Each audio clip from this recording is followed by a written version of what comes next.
What's up, everybody? This is Pody Lover 1989, and sometimes before bed or at night or before like 3 a.m. my mom doesn't let me watch scary stuff or read scary stuff, especially the creepy videos that were centering out around the internet. Anyway, I was talking about a bunch of creepypastas. They're basically urban legend internet horror stories that interest and also spook the reader. There are many interesting recognizable titles, such as Jeff the Killer, The Slender Man, and the Smile Dog.jpg, even Polybius, and even the Rake, and even Laughing Jack and Eyeless Jack and SCP-173 from the SCP video game. And there's basically also video game creepypastas you've read too, some that involve Ben Drowned, a Majora's Mask creepypasta, Sonic.exe. I don't know why it was taken off the creepypasta wiki, but this self-proclaimed Sonic creepypasta tells basically what happens to the player when he played a hack Sonic game, which turns out to be a CD from the devil. And there's other Pokemon, and then there's Pokemon creepypastas for the viewers to read too, like Pokemon Lost Silver, a story where the person bought a used Pokemon Silver version from GameStop for cheap until the unexpected was about to happen.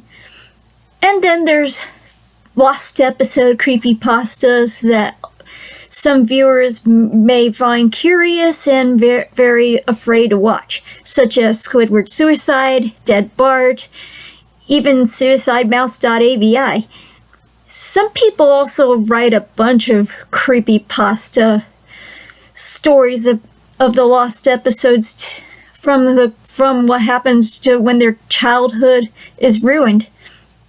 And then there's My Little Pony creepypasta fanfics, some that are called Cupcakes by Sergeant Sprinkles, Rocket to Insanity, which is a fanfic that is an alternate ending to Cupcakes, Tyrolee's Garden, The Experiments of Twilight Sparkle, Butterflies, a Fluttershy themed creepypasta fanfic, and even Aurora Dawn's famous fanfic, The Rainbow Factory. And then other creepypasta art, like Trevor Henderson's creations, like the Siren Head, the Bridge Worm, even the infamous abomination of a cartoon character that has been circling around the internet of all time, called Cartoon Cat. And I've read stories about that creepy cartoon cat, and there's lots of, and then there's a bunch of videos that show info and debunk the series and debunk the info on this big humanoid cartoon character of an animal. And they also made fan-made songs based on it. One was He's the Cartoon Cat by C5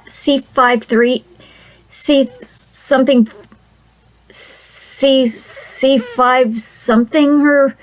There's Runaway, which is by O3O, and there's also Toon Catastrophes, which was sung by Kyle Allen Music. And then there's Curiosity, Don't Kill This Cat. These songs, it was performed by De Huesta, and also Also, an animation studio from YouTube named Silly Content made music videos about the origins of that creepy cartoon animal, the cartoon cat. And they even made they even put Bendy and the Ink Machine Chapter 3's All Eyes on Me, the song that is centered around Alice Angel, to make it a perfect theme for a cartoon cat. Anyway, enough about the scary stuff. Let's move on to my favorite series, the Super Mario series. Now, the series takes place in a fictional fantasy world of the Mushroom Kingdom, where the player plays the protagonist role of Mario, and he's often joined by his brother Luigi and occasionally the other members of the Mario cast. As a platform game, you have to run and jump across the platforms and stomping on your enemies in different themed levels. And you can gain Fire Flower or a Starman that allows you to throw fireballs, or even gaining invincibility. Even size-changing mushrooms that'll change you from giant to miniature. There's lots of items out there. The game has lots of plots in the series, which involves Mario being the courageous hero of all, rescuing the damsel in distress, Princess Peach, from the antagonist Bowser. And I don't know why. The first game for the NES was a big hit. And when Super Mario Odyssey came out for the Nintendo Switch, it was basically also a bestseller, I think. Yep, it was a bestseller as it received acclaim from the critics, and making it one of the best-selling Switch games, often losing to Legend of Zelda Breath of the Wild. I still think it's a great game. And then there's these turn-based RPG games called Final Fantasy. Now, the Final Fantasy games were really amazing.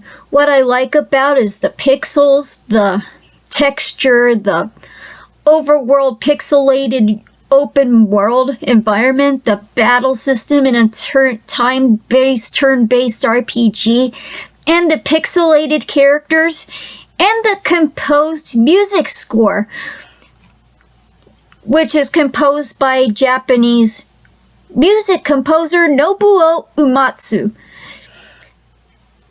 I gotta say, they were really amazing. The first Final Fantasy game I've ever played on a Super NES emulator was Final Fantasy III, which is originally called Final Fantasy VI in Japan. Because unlike the 7th game, the 6th tells a really great story and tells the description of the characters, the backstory, and even one of the greatest best-selling games of all time. And there's another turn-based RPG I haven't played, and it's called Chrono Trigger.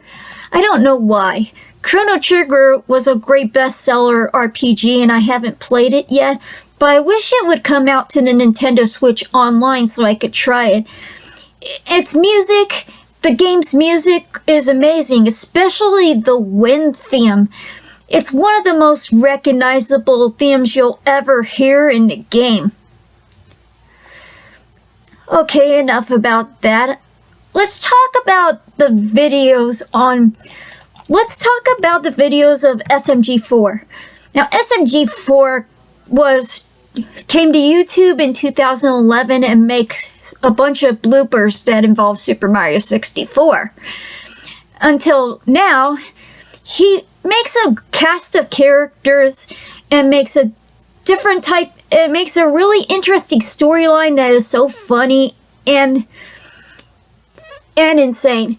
It involves a Mario-themed user named SMG4 and his version of Mario. Now, Nintendo's Mario is brave and courageous, and will do anything to rescue and protect Peach. But SMG4's Mario is kind of retarded, stupid, and never wants to do anything but rescue the princess and thinks about spaghetti all the time. And the other cast members was his brother Luigi. There's Toad, even a not so good villain named Bowser, and there's this, and there's there's this cloaked Tyrolean character named Bob Bobowski. He is a homeless, idiotic Garo that used to live under the sewers of Ganondorf's castle for 500 years. When I saw him in all of SMG4's videos, he's basically hilarious, considering it was made by a text-to-speech program, and joined on his adventures is a Spike named Fishy Boopkins, who basically likes anime. And the other characters is Steve from Minecraft, which is based on that protagonist pixel 3D character of Minecraft. And also joining with him is Meggy, who used to be an Inkling back in 2017 until the end of the anime arc where she was turned into a human. She looks really cute. And also joining them was a mushroom